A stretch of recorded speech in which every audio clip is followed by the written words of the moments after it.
તમે હાથથી દાળ ભાત ખાઓ અને ચમચીથી દાળ ભાત ખાઓ, શું ફરક પડે? એ દાળ ભાતનો સ્વાદ નથી બદલાવાનો, દાળ ભાત તો એના એ જ છે.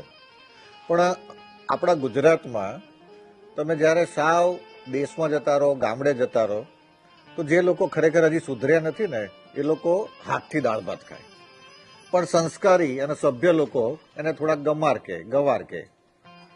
પરંતુ હાથથી દાળ ભાત તમે જ્યારે ખાઓ ત્યારે પંચ મહાભૂત તત્વો તમારા ઓષ્ઠને અડે, હોઠને અડે. એટલે અગ્નિ, પૃથ્વી, વાયુ, જળ, આકાશ, ખટાશ, ખારાશ, તીખાશ, કડવાશ, તુરાશ, દ્રષ્ટિ, ઘ્રાણ, શ્રુતિ, શ્રવણ ને સ્પર્શ. આ 5 વસ્તુ આપણના હોઠને અડે એટલે લાળ પેદા થાય. અને લાળ પેદા થાય એટલે કાર્બોહાઈડ્રેટનું પાચન જડબામાં થઈ જાય. એટલે પાચન તંત્રને લોડ ન પડે. હવે જ્યારે આપણે આ જ વસ્તુ ચમચીથી ખાઈએ છીએ ત્યારે ચમચી નિર્જીવ છે.